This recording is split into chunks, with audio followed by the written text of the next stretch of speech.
On va passer au prochain sujet qui, donc du coup, sont les decks de Altered. Je vais vous expliquer un petit peu le pourquoi du comment j'en suis arrivé là et pourquoi est-ce que je vais vous présenter ça ce matin. Je me suis rendu compte, moi qui suis fan de contenu multi-TCG, mais surtout fan du prisme compétitif du contenu, j'ai pas tellement le temps sur mes sites TCG de deck builder, de regarder les cartes que j'ai ouvertes, d'essayer de trouver des synergies. Si je fais ça sur tous les TCG, je meurs littéralement. Et donc du coup, comme j'aime bien vivre, eh bien, j'ai décidé de net decker tous les sites TCG, de trouver de la data et des ressources pour pouvoir directement monter les meilleurs decks et ensuite prendre juste du plaisir en partie. Sauf que sur Altered actuellement, c'est vrai que ce qui est le plus mis en avant, c'est plutôt les uniques, quelle est la meilleure unique, le Kickstarter, le prix des cartes, voilà, ça éclipse un petit peu tout le reste. Et le reste, pour moi, c'est quels sont les bons decks. Est-ce qu'il y a déjà des tournois? Est-ce qu'il y a déjà des communautés compétitives qui se sont formées? Est-ce qu'il y a des choses qui sortent du lot? Et donc, comme j'ai trouvé cette data, cette ressource un petit peu compliquée à trouver, eh bien, ce que j'ai réussi à chiner, je vais vous le partager aujourd'hui. Ça part de quoi? Ça part de la très bonne chaîne de Hirohama, que je vous invite à aller suivre, créateur de contenu français qui parle notamment de Altered. Et Hirohama, il a sorti une vidéo il y a quelques jours qui a annoncé la finale du tournoi Exalt. Exalt qui a l'air d'être une team qui a organisé des tournois, notamment sur Tabletop Simulator, avec, vu que c'est un tournoi, des jeux que j'estime être compétitifs. La finale de ce tournoi a été castée notamment en compagnie de Charles Wickham, qui est une personne que l'on connaît très bien dans la sphère Magic, qui est game designer du jeu, et donc du coup très compétent pour caster des parties compétitives de Magic. Je me suis dit, mais ça y est, incroyable, enfin, il y a une finale de tournoi compétitif sur Altered avec le premier set du jeu. Je vais enfin pouvoir trouver des cartes, en tout cas des decklists qui ont au moins, sans que ça soit forcément le méta définitif, on est au début du jeu, mais je vais pouvoir trouver des premières bases de jeu avec lesquelles jouer pour pouvoir tester des synergies un peu plus puissantes que les starter decks que j'ai déjà testés. Je vais vous montrer rapidement, histoire de faire un petit peu de pub, la chaîne donc du coup de Exalt_FR. Donc ça c'est le cast du tournoi avec donc Just BBTV qui est un des deux casters et Charles Wickham qui est donc du coup le collègue game designer. Le concept, je crois que c'était un conquest de 3 decks. Donc c'est-à-dire que chaque joueur ramenait 3 decks et devait valider ces 3 decks pour passer à la suite. Et donc là, c'est la grande finale pardon, entre Sky Crié et Izuark. J'ai été sur le Discord des Exalt, j'ai été regarder les decklists des différents joueurs et j'ai vu donc plein de decklists qui étaient toutes plus intéressantes les unes que les autres, que j'avais jamais vues auparavant et surtout qui ne prenaient pas en compte les premiers leaders des starters, mais des nouveaux leaders, en tout cas les leaders qui sont apparus dans le set. Et moi, je supposais aussi que je supposais finalement que les leaders qui avaient été choisis pour les starters, c'était probablement les leaders qui étaient les plus simples à jouer, mais probablement pas les plus compétitifs. Mais j'avais absolument pas ces réponses à mes questions, parce que quand j'essayais de gratter des informations à mes copains game designers, ils me disaient non, vous trouverez tout seul le méta, on veut pas faire avancer le hive mind. Déçu, mais pas choqué. Je comprends, pas de galère. Et donc du coup là, j'avais enfin accès à des decklists qui étaient un peu plus compétitives et surtout des decklists qui prenaient pas en compte Teja, Kujo, Zigmar, je crois il s'appelle le Hordis, mais voilà, mais qui prenaient en compte les nouveaux héros avec lesquels j'avais pas encore eu l'occasion de jouer quoi. Effectivement, pour les decklists Spiritus, ils ont pris 18 rares au lieu de 15 rares. Pourquoi? Parce que normalement, c'est des decklists avec des uniques, sauf que les uniques ne sont pas jouables. Je suis vraiment bourré en fait. Ne sont pas jouables avec Tabletop Simulator. Et donc, forcément, pour remplacer les potentiels 3 uniques dans le deck, ils ont accepté que les gens puissent jouer avec 18 uniques. J'ai pas forcément repris toutes les decklists de ce tournoi-là. Je vous invite à rejoindre le Discord et à aller les regarder si ça vous intéresse.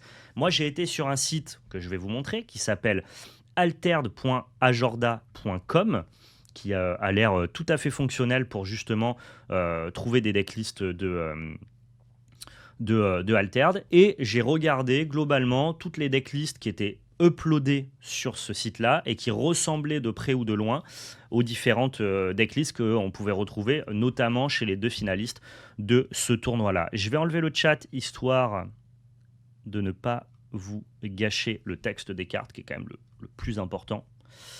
Voilà. Et donc ça me permet, dans ce petit segment là sur Twitch, de découvrir, parce qu'attention, là je vous fais pas une deck tech, j'ai pas la prétention de vous faire une présentation des decklists. Moi, niveau compétition altered, je suis zéro pointé. Justement, ça c'est un truc que j'aurais fait en off. J'aurais été m'abreuver de toute cette information, de tout ce contenu, et ensuite choisir parmi ces decks-là les decks qui m'intéressaient le plus pour les monter en papier, et ensuite me faire la main avec eux.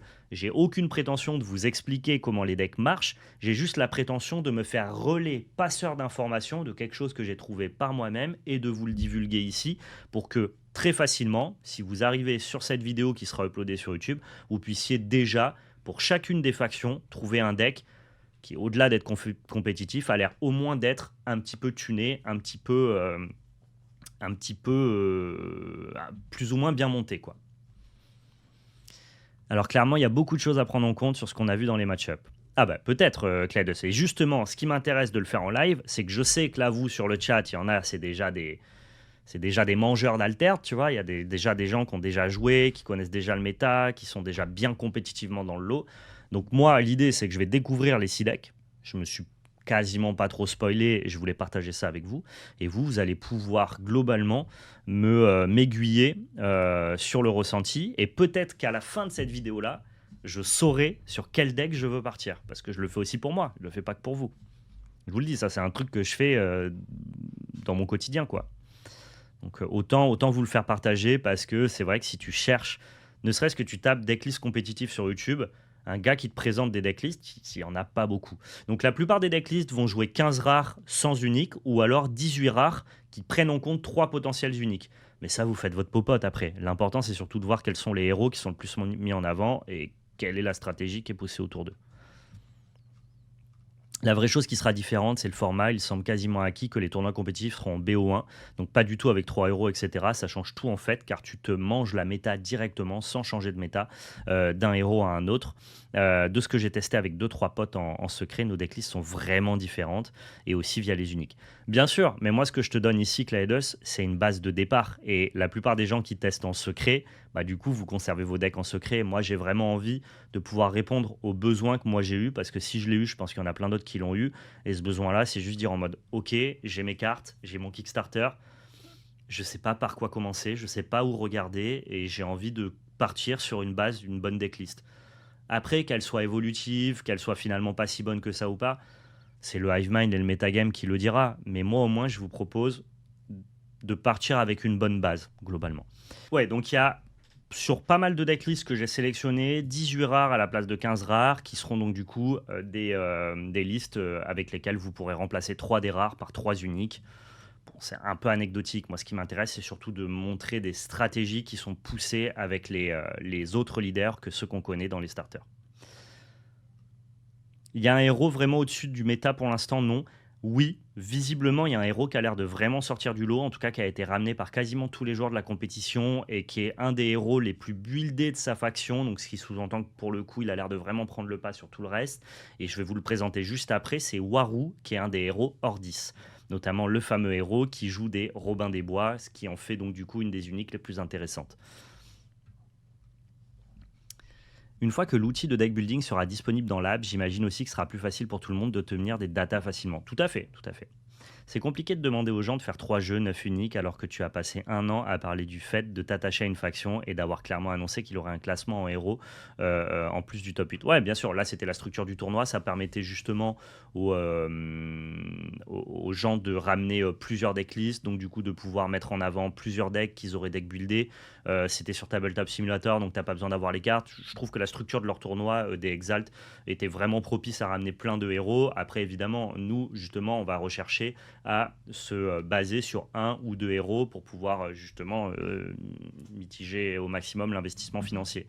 Ne prenez pas en compte que les tournois seront joués en Conquest avec 3 decks. L'idée là, c'est surtout de vous présenter les différents decks qui sont poussés. Mais par exemple, tu vois, là on va partir sur Basira.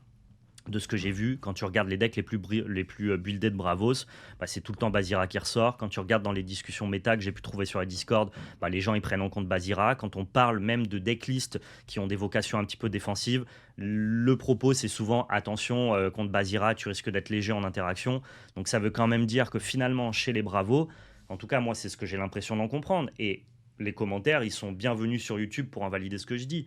Mais de ce que j'ai l'impression d'en comprendre, pour l'instant, le Hivemind compétitif de Altered a l'air de tabler que c'est Basira le meilleur héros. Alors que moi, avant d'aller chercher ces datas, avant de savoir, quand on est dans le grand public, pas du tout au fait de ce qui se passe en compétition, on a l'impression que c'est Kujo le bon deck, tu vois.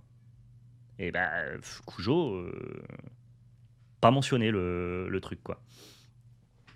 Donc voilà. Alors, qu'est-ce qui fait Basira? L'idée, c'est de découvrir ça ensemble. Basira, c'est un héros Bravos qui dit que lorsqu'un personnage que tu contrôles gagne au moins un boost, tu peux l'épuiser pour que le personnage ciblé gagne un boost supplémentaire. On sait que les Bravos, ils ont tendance à se mettre des boosts dessus quand ils reviennent de la réserve. Donc globalement, ça peut faire un effet Teja, mais dans Bravos. Ce qui a l'air d'être plutôt sympa, parce que les Bravos, ils ont déjà de très très bonnes statistiques de base.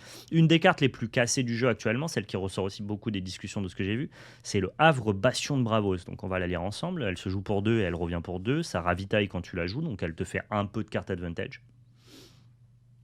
Et tes personnages ont, quand ils viennent de la réserve, tu gagnes un de boost. Ce qui fonctionne bien du coup avec Basira, parce que tu peux leur faire gagner 2 de boost entre ton Bastion et ton Basira. Et en plus, la plupart, quand ils reviennent de la réserve, ils sont déjà dans l'opportunité de se booster. Donc ils peuvent théoriquement récupérer 3 de boost quand ils viennent de la réserve. On a l'air d'être sur un structure de deck assez agressif. Invalider mes propos, le chat, surtout si je dis des bêtises. L'idée, c'est ici de partager de l'information et pas de partager des bêtises, quoi. Même si le but, c'est aussi de partager mon ressenti. On va regarder ensuite les cartes qui sont proposées. On voit que la curve est très très basse. Beaucoup de drop 1, beaucoup de drop 2, beaucoup de drop 3. Un seul drop 5 et un seul drop 4. Ce qui me semble encore une fois m'aiguiller sur la vocation offensive du paquet. Je pense. Et puis on va regarder donc du coup les drop 1. On a Ishun Boshi qui est juste un drop 1 qui prend 2 sur le premier biome. Je pense que c'est le genre de carte que tu veux jouer juste parce qu'au tour 1 ça te permet d'avoir 2 de stats pour un mana et donc de prendre le tri-biome. Tu es sûr d'avoir le biome bleu et donc du coup de pouvoir faire un tour 1 assez puissant, je suppose. On a le petit Jin en version rare cette fois-ci, qui lui, pareil, pour 1, va te permettre dès le début de prendre l'avantage sur un des biomes, parce que tu as 2 de valeur pour un seul mana. Lui, quand il revient de la réserve, il gagne un boost, donc c'est à peu près cohérent avec ce qu'on dit. Hein. Du coup, quand il reviendra de la réserve, il coûtera 3 pour 2. Et si jamais il est boosté lorsqu'il quitte la zone d'expédition, tu vas piocher une carte. Non, tu vas le mettre dans dans ta zone de mana de ton propriétaire. Donc ça te permet de ramper, ce qui m'a l'air très très bien. C'est un drop 1 à vocation offensive qui te donne un petit peu de value le tour d'après. On a 2 pionnières Bravos. Donc elle a aguerri, ça veut dire qu'elle conserve ses boosts. Donc on sent que toute la mécanique boost est bien présente. Et en plus de ça, quand tu l'ajoutes de ta main, tu peux payer 4 pour qu'elle soit 5. Tu peux payer 4 pardon, pour qu'elle soit 4-4 puisqu'elle gagnera un boost. Et on rappelle, gagner un boost dans Basira, de ce que j'en comprends, c'est un peu exponentiel comme puissance, parce que si tu gagnes un boost, tu as Basira qui fait son effet, et tu as Havre Bastion de Bravos qui peut t'en rajouter encore. Donc ça a l'air d'être plutôt intéressant. Lui, effectivement, il file un boost gratuit, Boshi, ouais, donc ça a l'air plutôt cool. On a Chiron qui donne 2 boosts. Ok. Tu peux donner 2 boosts sur 2 personnages différents, mais du coup, il peut se les donner à lui-même. Donc, il serait 3-2-2 pour 2. Qu'importe qu'il arrive de ta main ou ou de la réserve. Ça a l'air fumé, ça, non, Chiron? C'est pas une des meilleures cartes du deck? Genre, ça dispatch de boosts, ça peut les prendre lui-même, et ça n'a pas de défaut. Je veux dire que ça vienne de la main ou de la réserve, ça fait la même chose. Dites-moi hein, si vous avez joué Basira. Ben non, je crois que t'es pas obligé. Jusqu'à 2 personnages ciblés gagnent chacun un boost. Ah, tu peux pas faire les deux sur lui. D'accord, donc lui, il est forcément 2-1-1, mais par contre, tu peux en répartir un sur lui et un sur un autre joueur. Ok, ok. La meilleure carte, c'est probablement la main tendue. Ok, on va aller checker ça alors. Très cool. Avant-garde Bravo, ça c'est une carte qui permet de faire perdre Fugace à un autre personnage ciblé, mais elle a de très bonnes stats parce qu'elle a 4 en biome vert pour 3 mana. Plutôt cool. La videuse, c'est celle qui permet de saboter depuis la main, et quand elle revient, elle gagne un boost depuis la réserve. Basira ne fait qu'un boost par tour. Ouais, bien sûr, il faut qu'il s'épuise pour le faire. La danseuse de l'âme, elle arrive avec 0 dans tous les biomes. Elle coûte 1. Elle a aguerri. Par contre, quand elle arrive, elle gagne un boost. D'office. Le fait qu'elle ait aguerri, ça veut dire qu'elle conserve ses boosts. Donc on va essayer justement de la booster au maximum pour pouvoir la rejouer de la réserve pour 3 mana, mais assez cossu avec pas mal de boosts. L'idée avec l'avant-garde, c'est de faire perdre Fugace à nos personnages aguerris. Tout à fait, ouais. Tout à fait. Par exemple, cette danseuse de l'âme Bravos qui reviendrait pour une 3e fois avec énormément de boost sur elle. Ouais, ça me paraît cool. Le puissant Djinn, ça c'est une carte que j'avais déjà trouvée assez intéressante quand j'avais pu la jouer, notamment à la soirée de lancement d'Alterd. Pour 4, il a 4 en biome vert et montagne. Par contre, tu peux le rejouer pour 3, ce qui est donc du coup fait qu'il est assez puissant de la réserve. Et quand il quitte ta zone d'expédition, tu peux le mettre dans ta zone de mana. Mais si tu le fais pas, tu pioches une carte. Ça m'a pas l'air super agressif comme carte, ça. Est-ce que c'est vraiment... Genre, ça synergise pas avec les boons? Ça a un coût de mana qui est relativement élevé par rapport au reste du deck. Pas forcément une puissance totalement déterminante. Est-ce que c'est très bien? Genre, est-ce qu'on veut vraiment utiliser une rare pour ça? Est-ce que si on avait 15 rares, ça serait pas celle-là qui serait plutôt tes slots d'unique? La pioche, c'est trop fort? Ok. Il est là pour la value et les stats. Dakodak.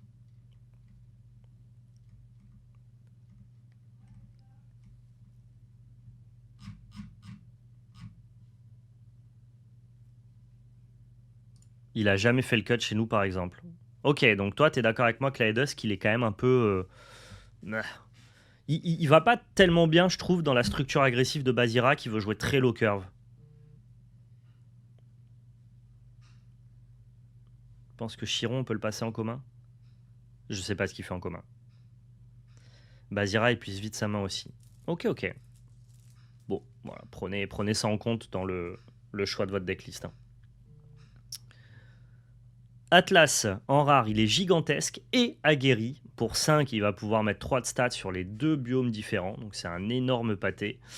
Lui, pareil, hein, il est un peu cher par rapport à ce que veut faire le deck, mais il va te permettre quand même de développer beaucoup de stats. Et le prochain personnage que tu joues ce tour, il gagne 2 boosts avec Atlas. Donc Atlas, il a l'air assez broken. Par contre, on est obligé de le jouer en rare, celui-ci, non? Genre, en commun, il est pas assez bien, donc c'est un solde de rare obligatoire. Ok, ok. Au niveau des cartes qu'on veut, c'est la main tendue. Un personnage ciblé gagne un boost et perd Fugace, et non pas perd Fouras. Le perd Fugace, j'imagine que ça marche bien avec la danseuse. Et les cartes qui veulent revenir, en tout cas toutes les cartes qui ont aguerri. Sinon, il n'a pas aguerri. Ok, donc ça, c'est rare obligatoire. Entraînement physique, on connaît, hein, ça permet de mettre des boosts. C'est vachement fort pour 2 de mettre 3 boosts, je trouve. Et puis, ça revient de la réserve pour 3, donc ça reste fine. On a canalisation de mana. Tu mets la première carte de ton deck dans ta zone de mana. Ça, je sais pas pourquoi il y a un one-off de ça. J'ai trouvé la decklist avec ça. C'est en gros, c'est une rampante grosse, quoi. Une croissance luxuriante à Magic pour 2 mana. Ça a Fugace, donc ça devrait pas revenir de ta réserve, sauf si tu la mets de base. Mais je vois pas pourquoi ce deck-là à stratégie agressive aurait envie de ramper d'une carte, et surtout pourquoi, si tu as envie de faire ça, tu le voudrais qu'en un seul exemplaire.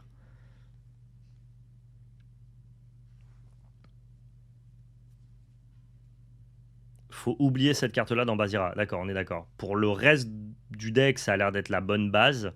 C'est ce que veut faire le deck, plein de petites créatures avec des boosts. Mais effectivement, ça a l'air bizarre, quoi. Intimidation, Fugace, ça c'est un bounce, donc c'est une carte d'interaction.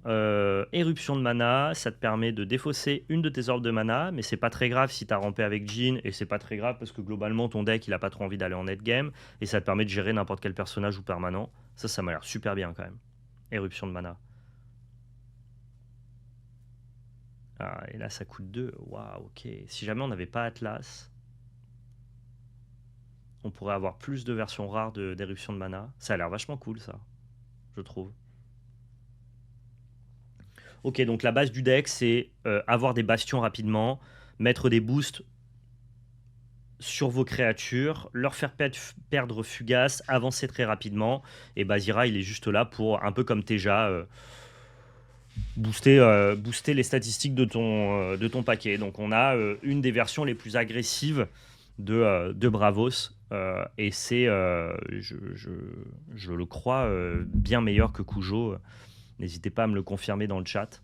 Est-ce que les gens peuvent partir de cette liste-là pour commencer à builder? Moi, je pense que je vais partir sur Basira. Je veux essayer de trouver deux decks aujourd'hui. Basira est un des decks qui m'intéresse le plus parce que je pense que c'est pas trop dur à jouer pour le temps que j'aurai à mettre dans Altered. Donc Basira, ça me parle bien. Donc on cutterait juste la canalisation de mana et les puissants jeans. Et puis après, vous regardez pour essayer de respecter la structure du jeu, quoi.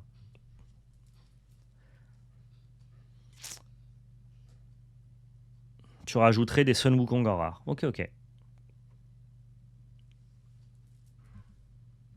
Ce qui est fort avec Basira, contrairement à Teja, c'est que tu peux temporiser le moment et le perso à qui tu donnes le boost. Ouais, bien sûr, c'est vrai que tu as le choix. Il faut épuiser ton personnage pour que ça fasse son effet. Donc c'est toi qui choisis vers où tu diriges le boost. Ok, bah super cool. Mais c'est vrai que tu vois, pour nous, entre guillemets, le commun des mortels qui s'intéressons pas aux jeux compétitifs et qui n'avons joué qu'au starter, bah, pour vous donner un ordre d'idée, les conclusions qu'on avait, c'est en mode ah, mais Teja, c'est forcément busted. Teja, c'est forcément pété, c'est forcément meilleur que tout le reste. Et quand tu vois finalement les bulles compétitives qui passent, les premiers tournois qui ont été joués, personne ne ramène Teja. Genre, même dans Muna, c'est pas Teja qui est joué. Et donc, c'est vous dire à quel point on est loin en fait de savoir quelles sont les meilleures factions, je trouve. Et au-delà de quelles sont les meilleures factions, on est loin de savoir aussi quels sont les meilleurs héros, parce qu'il n'y a pas encore eu assez de jeux compétitifs pour avoir des données très précises. Mais nous, en tout cas, quand tu joues qu'avec les starters, bah, tu te fais vite une vision un peu tronquée de ce à quoi va ressembler le jeu compétitif, quoi. Ok, on va passer au prochain deck, Waru en Ordis. Waru, il dit qu'à midi, si tu contrôles au moins un bureaucrate, tu crées un jeton 1-1 dans une expédition de ton choix. Et lorsque tu joues un bureaucrate, tu peux lui faire gagner endormi. Donc si tu lui fais gagner endormi, on compte pas ses stats à la fin du jour. Par contre, il sera là pour le prochain jour. Waru, très honnêtement, de ce que j'ai vu, encore une fois, tiens qu'à vous d'invalider ce que je vais dire, ou dans les commentaires de YouTube, ou dans ce petit live Twitch. Ça a l'air d'être en tout cas le deck pour l'instant le plus joué. Donc potentiellement peut-être le plus fort de ce qu'a trouvé entre guillemets la communauté compétitive. Quasiment tous les joueurs sur le tournoi Exalt l'ont ramené, pardon. Et globalement les versions ont l'air assez fine-tunées, en tout cas elles sont toutes très proches les unes des autres. Ouais, alors attention, Teja c'est très fort. Je pense aussi que le méta en est à son balbutiement. On n'est pas à l'abri de voir des Teja top tier. Mais j'aimerais bien Monkey. Ok, Claydos, tu penses aussi que Teja c'est sous-estimé de fou. Bah, nous, en tout cas, quand on a juste vu les leaders de starter, on se disait que bah, c'est débilement fort, Teja. Mais je me suis dit que peut-être que c'était notre vision de joueurs débutants. Si effectivement vous nous dites que c'est quand même bien fort, c'est cool. Tu veux bien partager les decks? Je mettrai tous les decks dans la description de la vidéo YouTube. Là sur Twitch, je vois pas trop comment te partager les decks, si ce n'est te faire un copier-coller pendant le live. Je peux te faire ça si tu le souhaites. Voilà.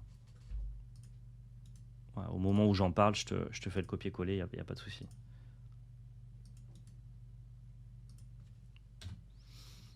Et ouais, je trouve ça vachement intéressant de pouvoir découvrir les premiers jets de la communauté compétitive. Alors en rare, on veut un marchand de sable. Le marchand de sable, il dit que quand il arrive en jeu, tu donnes endormi à un personnage, donc ça permet encore une fois de laisser tes cartes sur le champ de bataille, reculer pour mieux sauter. Finalement, tu perds un tour, mais du coup, tu te fais un tour très puissant plus tard. Et en plus de ça, tu peux donner 2 boosts au personnage que tu endors. Et ça revient très bien de la réserve parce que ça aura 3 de stats pour 2. Très bien. La troupière, c'est une troupière. Ça permet surtout de passer le tour et de pouvoir jouer en réaction. Le légat du monolithe, lorsque mon expédition n'avance pas pendant le crépuscule, saboté après le repos. Ok, stylé. C'est assez facile de ne pas faire avancer ton expédition. Je crois qu'avec ce deck-là, tu veux juste globalement retarder l'expédition de ton adversaire, donc ça a l'air plutôt bien. Le roi grenouille qui a de très bonnes stats pour 2. Ozma qui dit que si on contrôle au moins 3 autres personnages, on pioche une carte. Ça a l'air très très simple dans ce jeu-là, dès lors que tu commences à créer des tokens avec Waru, de pouvoir piocher une carte avec Ozma. Donc ça, plutôt fine aussi avec ce genre de carte-là. Par tour, donc du pain béni pour Robin des Bois, mais Teja et Arjun qui ancrent à tous les tours et jouent peu de cartes sont d'excellents contres. D'accord, ok, intéressant. Procureur, lorsque mon expédition n'avance pas, tu pioches une carte. Ah ouais, donc tu veux vraiment stall le jeu à fond. Bah, pour ceux qui se demandaient à quoi ça ressemble un deck contrôle à Altered, j'ai la sensation que Waru a l'air d'être exactement ça, un deck contrôle. Donc un deck contrôle, c'est un deck comme ça qui va temporiser au maximum et essayer de piocher pas mal de cartes. Quetzalcoatl, en version rare, il a 3 de stats pour 3. Lorsqu'un adversaire pioche au moins une carte ou ravitaille, tu crées un token 1-1 hors 10 dans l'expédition ciblée. Et c'est pas limité une fois par tour. Waru, c'est plutôt un deck stacks que contrôle. Ouais, bien sûr, mais du coup, si jamais on veut essayer de visualiser à quoi peut ressembler un deck qui veut contrôler la partie, finalement Stax c'est aussi une version d'un deck contrôle. C'est juste qu'à Magic, tu as plein de moyens de contrôler. Tu peux contrôler en étant tap out, c'est-à-dire en jouant des sorts puissants qui vont te coûter plein de mana en rituel, en étant drogo, c'est-à-dire en réagissant tout le temps à ce que fait l'adversaire et en ne jouant pas pendant ton tour, ou alors en étant stack, c'est-à-dire en assemblant plusieurs cartes qui vont contraindre les ressources de ton adversaire. Mais ça reste un sous-archétype d'un deck contrôle pour le coup, Scolopendre. Et vu que à Altered, tu es obligé de jouer des personnages, bah, ça paraît plus simple de jouer Stax que contrôle pur et dur, quoi.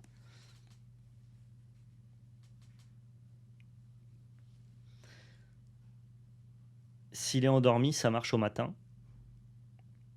Bonne question. Je suppose. Réponse dans le chat. Est-ce que si on endort notre Quetzalcoatl, ça marche sur la double draw de l'adversaire? Oui, ça marche. Ah, mais c'est broken. Donc ça et ça, c'est une combo, quoi.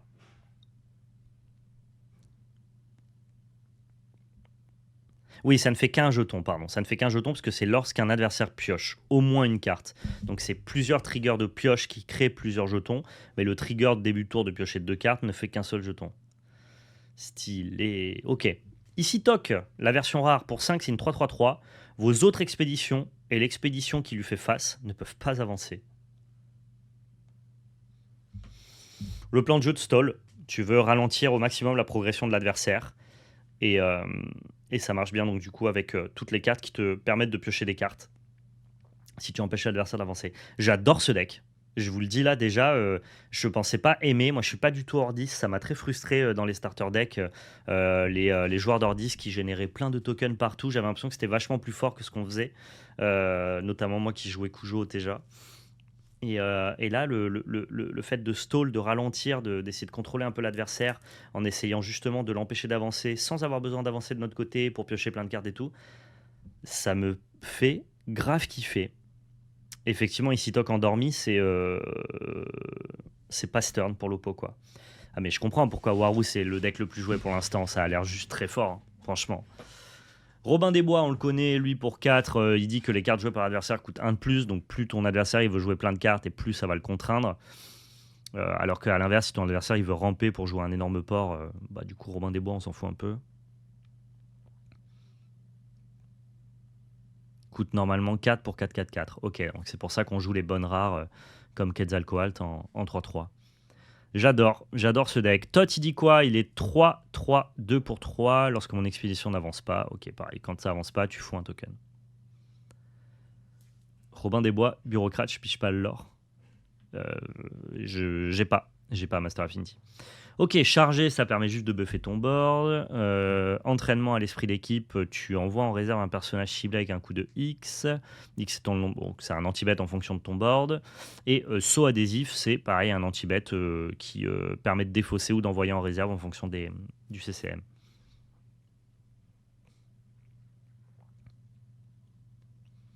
La prairie prolifique, pardon. Le prochain bureaucrate que vous jouez ce tour-ci coûte 1 de moins. Ah bah d'accord. Non mais attendez, excusez-moi là. Non mais parce qu'il y a des gens qui ont essayé de dire tout à l'heure en mode non mais t'inquiète, Waru, ça a été ramené au tournoi Exalt par toutes les decklists parce que ça profitait du format avec trois héros ramenés de part et d'autre et tout. Non, attendez, j'ai lu Bazira juste avant, ça avait l'air fort Bazira. Mais Waru, ça a l'air délirant, non? Genre, est-ce que quelqu'un là qui joue compétitivement parlant peut me dire que Waru c'est pas le meilleur deck? S'il vous plaît, rassurez-moi. Il y a la même en Muna pour les plantes, tranquille. Oui, non mais d'accord, mais c'est avec tout le reste du deck que c'est broken. Waru c'est une autre planète, mais personne n'a au jeu joué les héros qui ont une bonne chance contre lui. On est d'accord, Scolopendre, est-ce que si on doit parler d'un tier 1, ce serait pas Waru? Moi je veux donner des informations dans cette vidéo. Waru c'est pas le meilleur deck. Ah mais ça me plaît, ok. Donc ça c'est pas le meilleur deck. Kayuko, quel est le meilleur deck? Je veux tout savoir. Je trouve que ça... Ouais, en tout cas sur le papier, j'ai fait 0 game avec Waru. Mais sur le papier, quand je lis toutes les cartes, quand je comprends comment fonctionne le deck, quand je vois ce que ça veut et ce que ça cherche à faire et de quelle manière ça va le créer, entre guillemets l'implémenter, ça a l'air vraiment fort. J'ai pas le droit de le dire. T'as pas le droit de le dire parce que tu testes avec une team ou parce que tu fais partie du développement d'Alterd. A priori, il y a des counters au deck, mais qui n'ont pas été trouvés, d'après Charles. Ok. J'ai pas eu le temps de... Le tournoi Exalt, là, j'ai commencé à le regarder, notamment le premier match, mais j'ai pas eu le temps d'aller au bout de la finale. Je vais m'empresser d'aller regarder ça après. T'as demandé à ce que quelqu'un te dise que c'était pas le meilleur deck. Oui, mais j'aimerais bien qu'on m'explique. Impossible de tirer des conclusions sur un deck après un seul tournoi en ligne sans même que le jeu soit sorti. Ouais, mais il y a peut-être des gens qui ont plus joué que ça, Kleidos. Il va falloir bosser pour ranger, les gars. En fait, je dis pas que tel ou tel deck est définitivement le meilleur deck, tier 1, méta résolu, et on s'arrête là. Juste à l'instant T, actuellement, du consensus du peu de gens qui recherchent du côté du compétitif, il y a forcément un truc qui se démarque au-dessus des autres, et j'ai la sensation, sans que ça valide une conclusion officielle et définitive, en tout cas, c'est pas du tout une réponse absolue, j'ai quand même l'impression que le truc le plus puissant qui a été trouvé à l'heure actuelle, ça a l'air d'être Waru. Moi, ce qui m'intéresse, c'est pas que vous me disiez oui, il y a meilleur. Ça, je me doute qu'il y a meilleur et qu'on fera beaucoup mieux dans quelques mois quand il y aura eu plein de tournois. C'est plutôt à l'heure actuelle de tout ce qui a été validé, entre guillemets, comme compétitif par le consensus compétitif. Est-ce qu'il y a déjà des trucs qui sont mieux et connus? Parce que mieux et inconnu, j'en doute pas.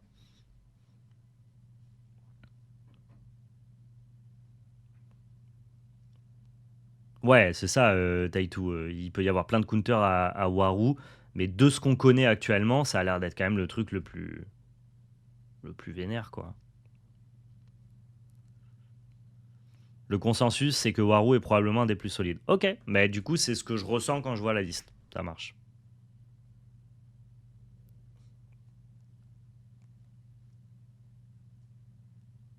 Ta réponse, tu l'auras en quelques jours sur BGA. À la sortie du jeu, on se donne rendez-vous le 20 septembre. Ça va, je suis giga chaud. Tu m'as pas dit, Keyuko, tu team test ou tu fais partie du développement? Bon, en tout cas, Waru, moi, ça me chauffe bien. Je trouve ça assez stylé. Le plan de jeu est simple, clair et cohérent. Ça a pas l'air d'être trop dur à jouer non plus et ça a l'air d'être relativement puissant. D'accord, ok. NDA plus Exalt. Ça va.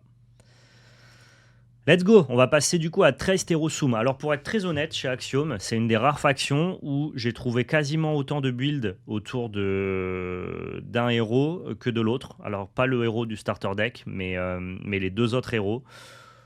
J'ai pris celui que j'ai trouvé avec le plus de nombre d'exemplaires de deck buildés, je crois. Donc c'est plutôt Traced, mais globalement il y avait aussi pas mal de decklists qui avaient l'air compétitives avec l'autre héros, quoi. T'as pas regardé la vidéo de la finale? Ben non, ce que je vous dis, regarde. Tu vas le voir tout simplement. Alors, je suis allé un peu plus loin hier soir. J'ai dû m'endormir au bout d'une heure. Voilà. Donc, j'ai commencé à regarder la vidéo de la finale, Keyuko. Je dois être à peu près à une heure. Je suis à la fin du premier BO, je crois.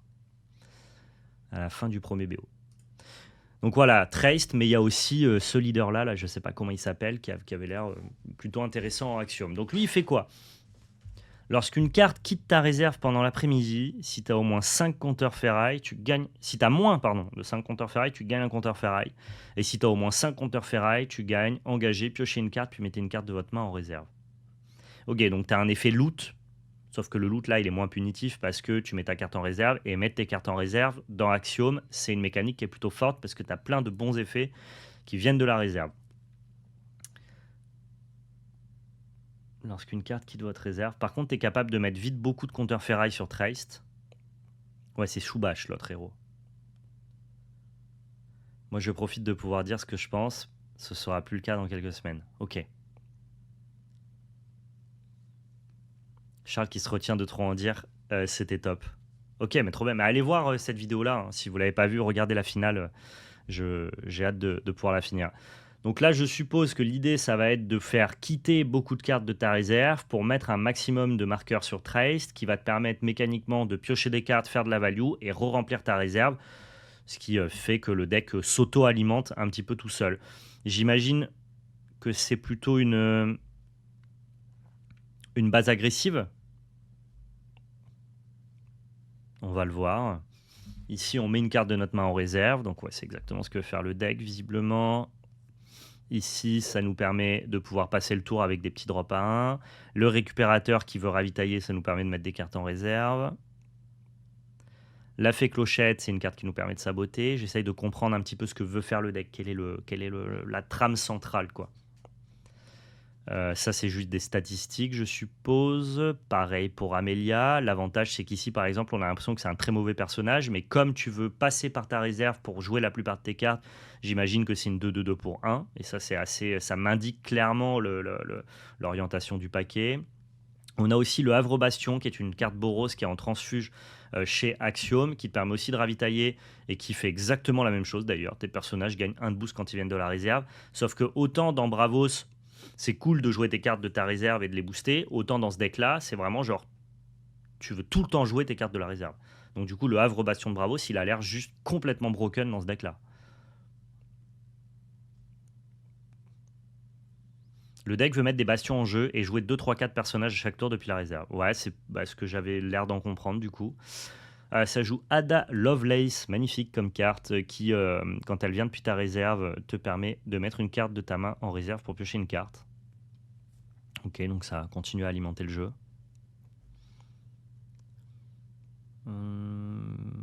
Je vais vous mettre le lien de la finale dans le chat. Et vous aurez le lien de la finale directement aussi dans cette vidéo YouTube. Pardonnez-moi, c'est pas ça. Traced, voilà.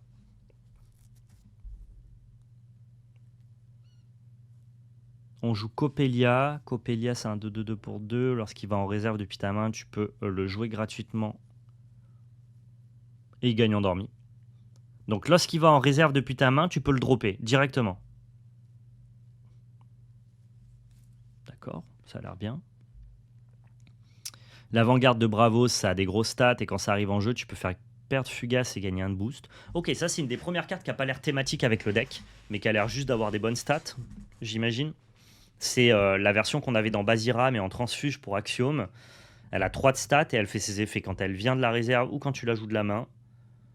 Donc plutôt sympa. Anansi, moi j'ai eu des uniques d'Anansi qui étaient vraiment broken. Une qui a été notée notamment 4,5 sur 5 par la communauté, par ma communauté en Axiom. Donc lui, il fait quoi en version non unique? Moi je connais la version dégénérée, mais là c'est une version classique, donc qui vient pour 2 depuis la réserve et tu gagnes un boost pour chaque carte dans ta réserve. Ouais, ça est déjà broken en rare, donc j'imagine que ma légendaire est probablement fumée. Je vais vous la retrouver pour ceux qui l'auraient pas vu, vous allez voir.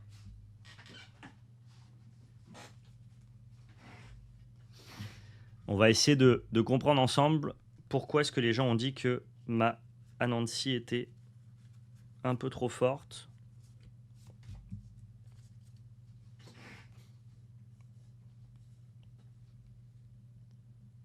Ah non, mais j'ai l'impression qu'elle est pas si bien, moi, du coup. J'ai eu 2 Anansi, une Lyra, une Axiom, et les gens m'ont dit qu'elle était vraiment très très bien, la mienne. On va aller checker ça.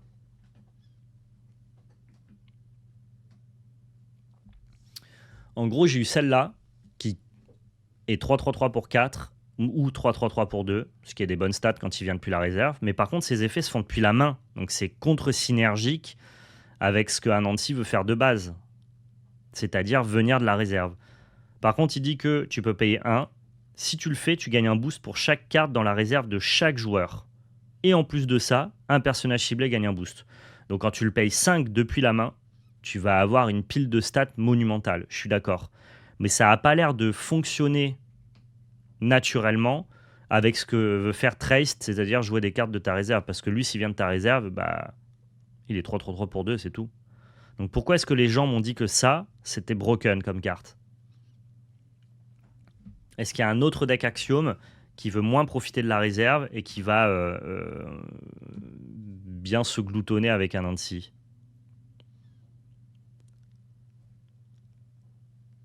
Ouais, ça peut être lui-même. Ouais, lui, ça peut être une pile de stats pour 5 mana, genre qui prend une zone à lui tout seul, quoi.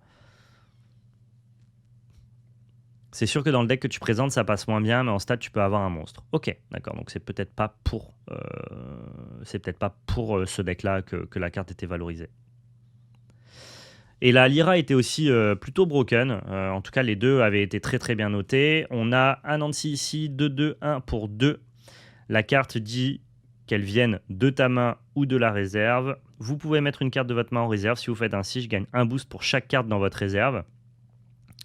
Donc là, en gros, c'est quasiment le même effet qu'un Nancy, mais pour un mana de moins. Et tu permets, en défaussant d'une carte de ta main, de pouvoir la booster pour un de plus parce que elle s'auto-alimente.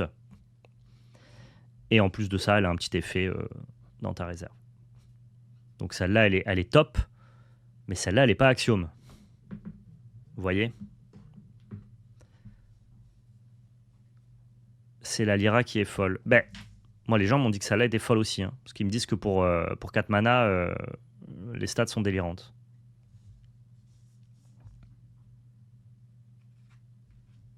Et elle a tout, effet, stat, effet rapide. Bon, bah nice, trop bien. Trop bien, trop bien. Je suis content du coup de voir des uniques que j'ai qui sont joués dans des decks compétitifs. C'est un des premiers kiffs de l'exercice d'aller découvrir un petit peu quels sont les decks qui sont forts. Et ça revient à la discussion qu'on avait au début de ce live. Les uniques ne seront pas déterminantes et build rand, mais elles vont venir juste saupoudrer et embellir certaines de vos cartes dans vos decks, tu vois. Donc là, ça joue Fils d'Yggdrasil juste pour les stats, je suppose. Augure d'Izmir pour avoir pareil des bonnes stats. C'est stylé, Augure d'Izmir. Hein. 1-2-2 pour 1 et 1 et 1 depuis la réserve, ça m'a l'air vraiment très bien comme carte. Faut la considérer comme une carte pour 5. Et pour 5, c'est une pile de stats. Ok, nice.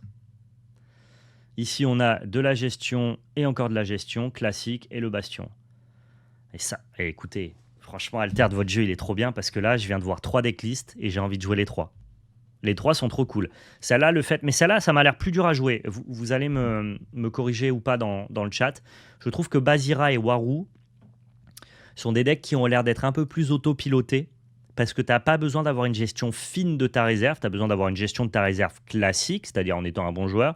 Mais Trace te demande de vraiment réfléchir sur plusieurs tours pour pouvoir essayer de passer d'abord tes cartes en réserve pour pouvoir en tirer le maximum, ce qui me semble du coup être un tout petit peu plus compliqué à piloter que les 2 decks précédents. Est-ce que vous êtes d'accord avec ça? Ça m'a l'air plus dur à piloter Traced, et donc du coup c'est peut-être pas sur ce deck-là que je partirai, non pas pour le plaisir du gameplay, mais peut-être juste pour le niveau de jeu qu'il faudrait avoir, quoi.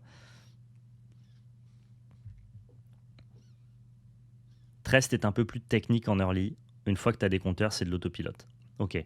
Mais en early, réussir à vraiment tout le temps boucler ta réserve pour jouer tout depuis ta réserve, ça me fait penser un peu aux archers dans Flesh and Blood qui sont d'abord obligés de mettre leurs flèches dans leur arsenal pour pouvoir ensuite les tirer. Ça me fait vraiment penser à ça. Waru semble easy to learn, hard to master. Probablement Taitu. Moi, je parle juste du plancher, je parle pas du plafond. Évidemment, tous les decks sont hard to master, même s'ils sont plus simples à prendre en main de base. Ok. Pareil, Trest, giga smooth, giga cool. Ça peut faire partie des decks qui m'intéressent. Festival de Rin et Orchid. Pareil, ça c'est des decklists que j'ai trouvé directement sur le site alter.ajordat. Si j'ai repris votre liste, bah, merci à vous de l'avoir posté. Je n'ai pas trouvé la liste exacte de la personne qui a participé au tournoi des Exalt. Donc j'ai pris une liste qui m'avait l'air cohérente, similaire et dans le même plan de jeu. Il y a très peu de decks qui sont buildés, je trouve, en tout cas qui ont été ramenés en Muna. Et le seul qui a été ramené au tournoi des Exalt, c'est une version Rin Orchid qui veut du coup essayer de faire fonctionner le Festival de Lyra. Et le Festival de Lyra, c'est un permanent qui coûte 4, qui dit que tu pioches une carte, et si au crépuscule, tu contrôles un personnage fugace ou un autre personnage ancré et encore un personnage endormi, tu gagnes la partie. Ça m'amène à la révélation d'une autre de mes uniques, qui est la danseuse d'étoffe de Lyra, pour laquelle on m'a déjà fait plusieurs offres d'achat que j'ai refusées parce que je ne savais pas exactement quel allait être le méta, quelle est la vraie valeur de cette carte, est-ce qu'elle est si puissante que ça, bref, bon, voilà, j'ai pas... Personne ne m'a encore fait craquer, quoi. Mais visiblement, cette carte-là a l'air de parfaitement s'implémenter dans ce que veut faire le deck Festival de Lyra, parce que c'est une carte qui, pour 2 de stats, est capable de donner à la fois fugace et ancré à un personnage, ce qui du coup avance énormément vers le plan de jeu de Festival de Lyra. Ouais, elle est un peu broken, cette unique, dans ce plan de jeu-là particulier. Et c'est pour ça qu'il y a plein de gens qui m'ont contacté. Il y a beaucoup de gens qui m'ont contacté pour faire des trades. Je ne sais pas ce que je vais jouer, donc j'ai tout refusé. Et on a aussi des gens qui m'ont proposé une somme d'argent. Et c'est pas slivé tout ça. Bah non, c'est des proxys, je peux la réimprimer si je veux. Une unique dont l'idée est similaire s'est vendue aux enchères 110 € l'autre jour. Ouais, on m'a proposé dans les 100 €, moi, Scolopendre. Pour être tout à fait honnête avec vous. Voilou. Donc du coup, Rin et Orchid, vous avez compris, l'idée ça va être d'avoir à la fois un personnage fugace ancré et endormi pour pouvoir gagner la partie instantanément. Stylé. En fait, faut check si elle peut pas être mieux roll, genre avec une stat en plus. Bon, peut-être. Non, je joue pas quand Ben, je découvre tout avec vous là. Soigneuse de Muna, ça a l'air d'être des stats et ça permet d'ancrer un personnage, donc ça fonctionne avec Festival. Le Vendangeur de Fuseau, bah, il gagne ancré, donc il fonctionne avec le Festival. Et puis en plus, bah, il va tenir un petit peu. Parce que le temps de faire fonctionner le Festival de Lyra, faut quand même pas que ton adversaire il ait le temps de te prendre les expéditions. Donc ça a l'air d'être plutôt sympa pour tenir aussi les expéditions. Kodama, il s'endort tout seul. Yongsu, si jamais tu joues à un jeu plante, ce qui est le cas, tu vas pouvoir gagner 2 boosts. J'ai même pas pris le temps de vous expliquer ce que faisait Rin Orchid, je suis un fou furieux. Lorsque une de vos expéditions avance grâce à une plante, vous piochez une carte, puis vous mettez une carte de votre main en réserve. C'est vachement fort, et avancer avec des plantes, c'est pas trop dur, parce que tes plantes, elles ont souvent des bons effets de boost. La fille d'Yggdrasil, on l'a vu dans la version Axiom, mais celle-là est meilleure parce qu'elle fait piocher les 2 joueurs, donc ça te permet d'avancer vers ton festival. Aloe Vera est une très bonne carte parce qu'elle te permet de générer des ressources que Muna peut avoir du mal à faire, de ce que j'ai entendu. Ah oui, je comprenais pas pourquoi il n'y avait pas de fils d'Yggdrasil dans ce deck, c'est un jeu festival. Nous, on a une version ultra solide avec Rin. D'accord, ok. Ah ben, régale-toi, la fouine du TCG. À savoir, le festival se déclenche au début du crépuscule. Si tu as toutes les conditions présentes à ce moment-là, ton unique te donne les conditions pendant le crépuscule et donc ne te fait pas gagner avec l'effet du festival car l'effet n'est jamais allé sur la pile. Ok, il faut que tu le fasses sur 2 tours. C'est ça, Dragoon HS. Oula. Ok. Intéressant. Tu fais bien de préciser. Salut Thierry, comment ça va? Thierry, pareil, hein, j'ai essayé de lui soutirer des informations. Je lui ai même pas dit, dis-moi quels sont les decks broken. Dis-moi juste en mode, d'après toi, qu'est-ce que je devrais jouer? M'envoyer péter. Ah, ils lâchent rien, hein, les mecs chez Altern. Hein. Vous inquiétez pas, ils sont incorruptibles. Et je présente le deck. En fait, je suis en train de présenter un deck qui a l'air d'avoir... un deck par faction qui a l'air d'être un petit peu peaufiné pour le coup, Thierry. Alors j'imagine que vous, en interne, ça doit bien vous faire rire les decks peaufinés. Mais, euh, mais c'est vrai que moi, je cherchais justement de la data, de la ressource pour savoir sur quoi partir dès le début. Et je présente un deck par faction, quoi. Donc on en était où? On en était à Marchand de Mouna. 3-2-0 pour 2. Ravitaillé. Ok, ça c'est juste des stats et ça te permet. En fait, j'ai l'impression que le deck va manquer de ressources si tu n'arrives pas à avancer avec tes plantes. Et donc l'idée c'est de pouvoir trouver facilement ton festival pour pouvoir faire fonctionner tes cartes. Genre le Hive Mind va mieux peaufiner que nous, hein. Oui, non mais bien sûr, attention, c'est pas ce que je dis Thierry, mais vous allez forcément vous gaulerie au début, tu vois. Parce que au début du jeu, le Hive Mind il va être moins puissant que la R&D. Par contre, à terme, le Hive Mind il va vous dépasser, c'est sûr. Tu joueras Alter de Master TCG. Non, c'est PL qui jouera Alter de Kawa. Ok, ok. Ouais, je pense que vous avez quand même des versions plus abouties actuellement que les versions qu'on peut voir tourner maintenant. Bah, genre, je peux te montrer les versions. Là, tu vois, il y a ce Basira là qui devrait juste pas jouer ça, mais sinon qui a l'air d'avoir les rares cohérentes avec son plan de jeu. Il y a Waru. Ça, je vois pas trop comment tu le peaufines. J'ai l'impression que le deck a été tellement déjà théorisé qu'il a l'air stackos de fou. C'est le deck pour l'instant que j'ai l'impression fait le plus consensus. Les listes diffèrent pas. Donc ça a l'air difficilement évoluable. Mais tu vois, par contre, il y a peut-être carrément des héros qui sont pas buildés alors qu'ils sont giga forts. Et c'est sûr que vous avez une idée déjà plus fit que le Hive Mind de à quoi ça doit ressembler. Mais c'est sûr qu'après 5, 6, 10 tournois, ça va commencer à probablement vous présenter des choses plus intéressantes que ce que vous connaissez. Donc Festival de Rin, ensuite on a l'éruption de mana qui permet de faire de la gestion. Ça permet d'ancrer un perso. Ça permet de les booster. Ça permet de l'endormir et ravitailler. L'avantage, c'est que le mot-clé fugace, tous tes personnages vont l'avoir naturellement. Donc tu dois surtout te concentrer sur ancré et endormi pour pouvoir trigger Festival de l'Ira. Alors je sais pas à quel point c'est compliqué. J'imagine que les gens, ils ont des gestions au permanent.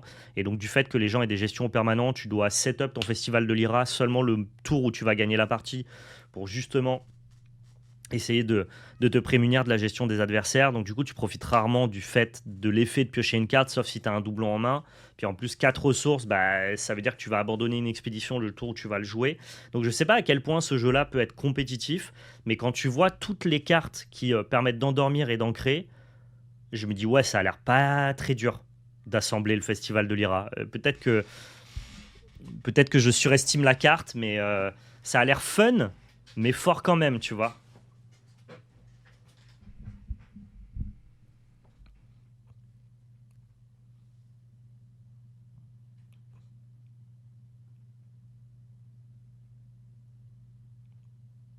Ouais, il a raison Thierry Latex, c'est que tu as un main jeu et le reste c'est des side TCG où tu joues juste pour le plaisir quoi. Je comprends pas trop le but de jouer avec Rin en vrai. Je sais pas Cled, j'ai repris encore une fois ce que j'ai trouvé en ligne.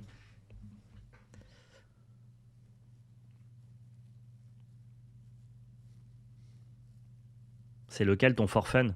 Moi tous les TCG autres que l'Orcana et Magic sont des for fun. Star Wars j'y joue sans aucune prétention compétitive. Alors mon fun, moi, c'est quand même du. Je suis un compétitif enthousiaste. C'est-à-dire que ce qui m'intéresse, c'est pas les jeux casual, c'est toujours les decks très méta, très définis. Moi, je m'intéresse au tournoi, je m'intéresse aux résultats, je m'intéresse au. Mais je joue pas assez, je fais pas de volume de jeu, je fais pas de tests pour pouvoir préparer mes tournois. Je me présente au tournoi en dilettante et je m'amuse, mais toujours avec des decks très compétitifs. Mais du coup, c'est du for fun pour moi. Il y a que l'Orcana où, quand je me déplace, j'attends quand même un petit résultat parce que j'y joue quand même relativement. Je vais pas dire beaucoup depuis qu'il n'y a plus Pixelborn, mais on s'est compris. Et Magic, Magic en vrai même c'est for fun, tu vois. Genre je fais du ladder sur Magic Arena, il n'y a aucune compétition. Mais il faut pas confondre fun et casual. J'ai pas de prétention compétitive, mais par contre ce qui m'intéresse c'est toujours le prisme du compétitif. Je te dis ça, mais je compte avoir demain via l'Orcana, vu que le planning de tournoi Magic contient un gros trou entre juillet et février. Ah bah, t'as bien raison, profite de l'Orcana, c'est un jeu qui est super cool en plus.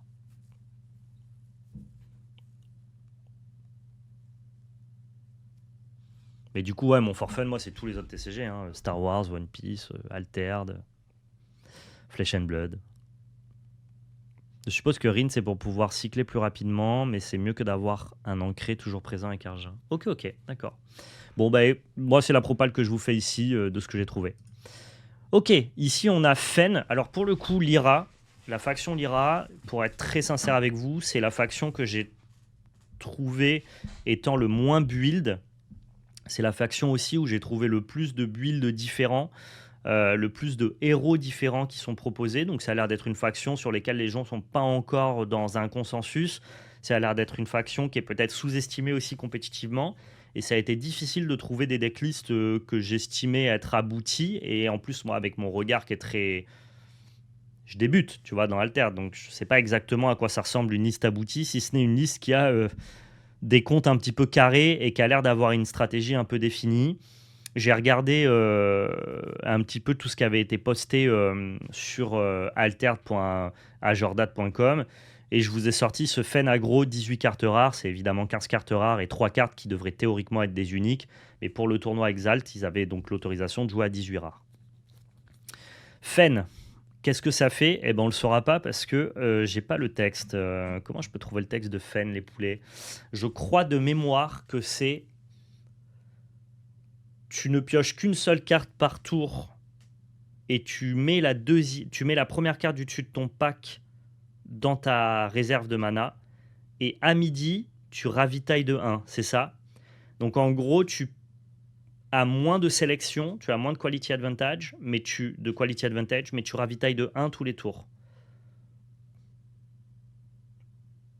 Est-ce qu'on est bon? Est-ce que je dis des bêtises ou pas? Ouais, sauf le premier tour, bien sûr, Risen. Est-ce que c'est bon ce que je raconte?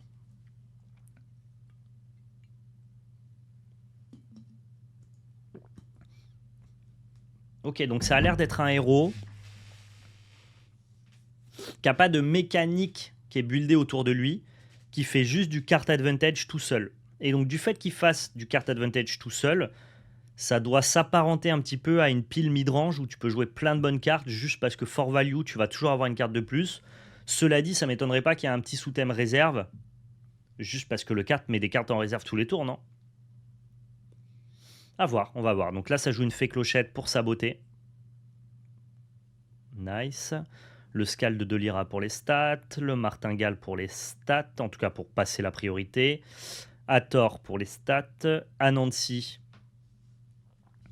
Eh les gars, regardez comme il est nul son Anansi à côté du mien.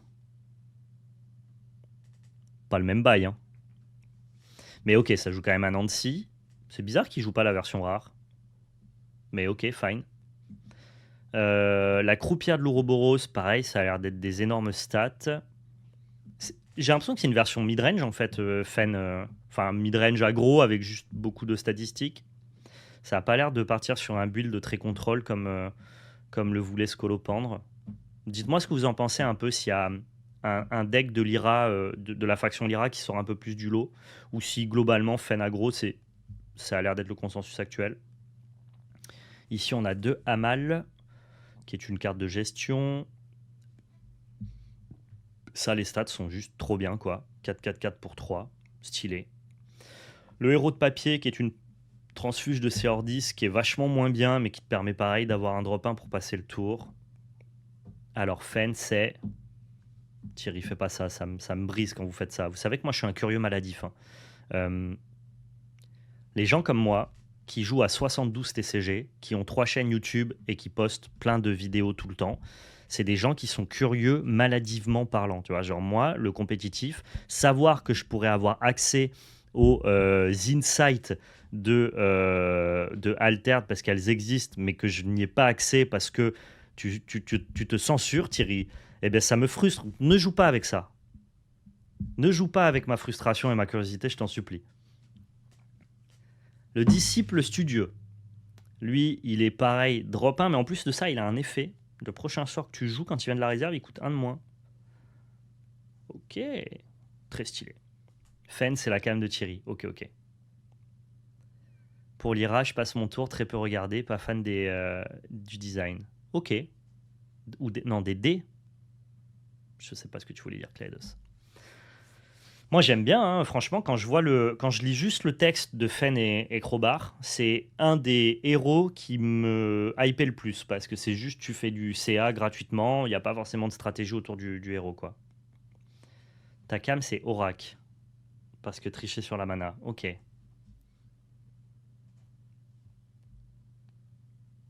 Ah, le fait de lancer des dés. Ah, pas fan des dés. Ah oui, mais tu lances pas de dés dans ce deck-là, hein. Moi non plus, je déteste lancer des dés dans les jeux compétitifs.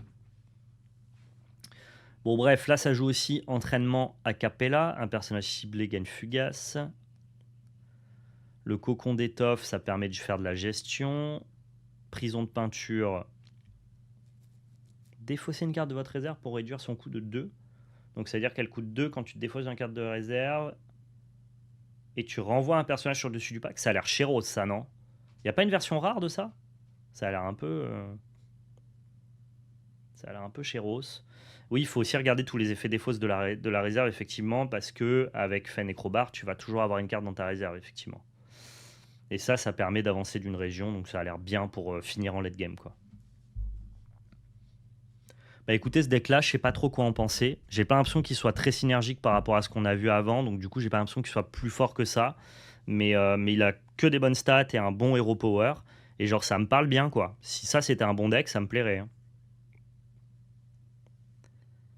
Fen, ça promet de ne pas te sentir prisonnier dans un deck building spécifique comme avec Waru par exemple. Ouais, bah c'est exactement ça, Taitu. C'est exactement ce que je ressens quand je vois le deck. Ouais, enfin, c'est le moins bien pour ce que tu veux, toi, Kazaltorn.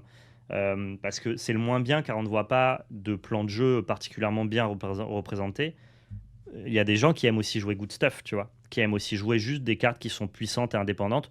Peut-être que Altered s'y prête mal et que du coup Fen et Crowbar sera pas un des meilleurs decks, mais que la possibilité de jouer juste des piles de bonnes cartes existe. Moi, je suis un gars, je fais partie de la team des piles de bonnes cartes, hein. Tu sais, en standard, tu peux jouer des decks très synergiques. Moi, j'aime bien jouer des piles midrange tricolores avec que des bangers, tu vois. Donc, juste le fait que ça existe, moi, je suis assez fine avec ça. Je deal, il y a pas de galère.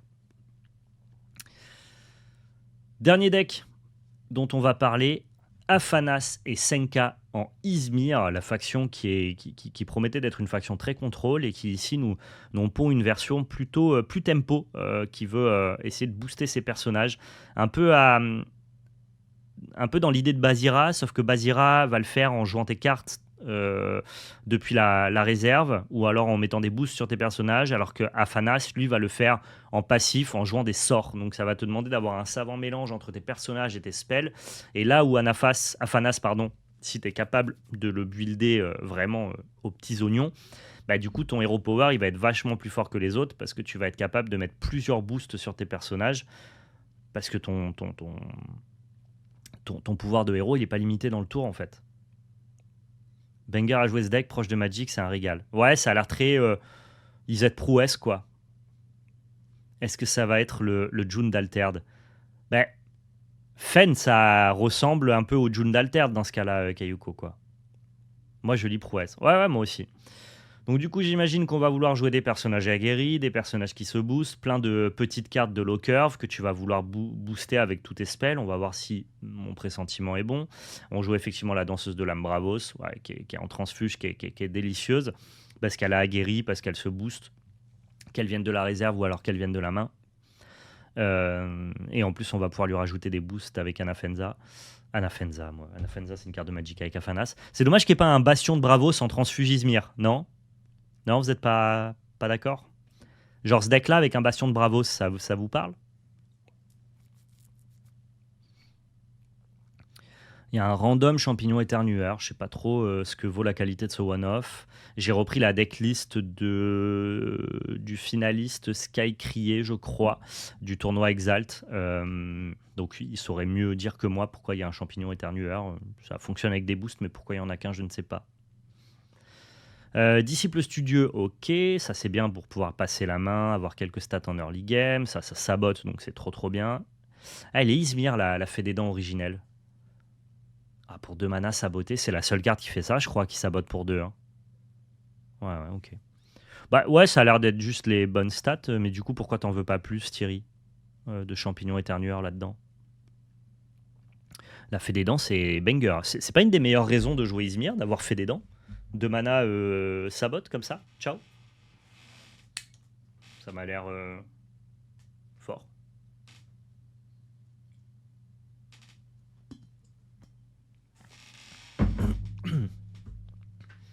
Dites-moi là, donnez-moi un peu à manger sur le chat. Imagine, elle était un poil différente avant. Genre plus forte. T'as espionne aussi pour saboter, pour 2 dans les sorts. Bah ouais, mais là, c'est pas un sort, c'est un body. T'imagines? C'est trop bien.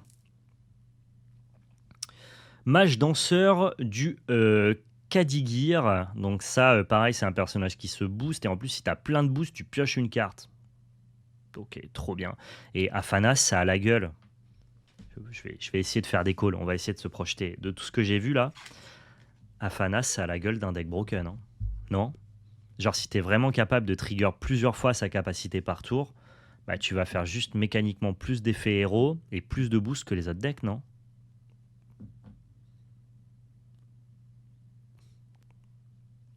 Ça a la gueule d'un truc broken. Baba Yaga, j'adore. Drop 3 pour 3 qui pioche une carte, ça c'est cool. Non, Thierry, arrête les 3 petits points, je te jure, ça me brise. Hein. Lui, il gagne 2 boosts, ok. Et Flamel, il coûte 4 celui-là. Tu peux renvoyer un sort de ta réserve dans ta main. D'accord. Donc, comme tu as plein de spells, il est quand même vachement bien, j'imagine. Et quand il revient depuis la réserve, il a des stats cohérentes. Donc, c'est cool. Sans Robin? Ah, ok. Robin des Bois, ça détruit Afanas. T'as raison. T'as raison, tu veux enchaîner plein de spells. Donc Robin des Bois, ça doit être aussi un peu un problème d'Afanas. Mais il a l'air quand même vraiment bien fort, ce deck-là. Main tendue, pareil, qui est... En fait, j'ai l'impression que Afanas, c'est genre on prend toutes les transfuges de Bravo et on fait un deck. Tu vois. À la base, Izmir, on est les gars de, chez, de la team joueur contrôle. On veut justement jouer des spells, contrôler et compagnie, empêcher les gens d'avancer dans leur expédition, détruire leurs permanents et leurs personnages. Mais juste Afanas, c'est quand même, il y a pas mal de bonnes cartes transfuges Bravos. On va les foutre ensemble, ça fout des boosts, c'est assez sympa. Ça ressemble un peu à ça quand même dans l'idée, dans ce qu'ils ont voulu donner comme saveur de jeu à ce deck-là dans la team. C'est les cartes rares, juste les cartes surlignées en bleu. Donc main tendue, ça donne un boost et ça perd fugace.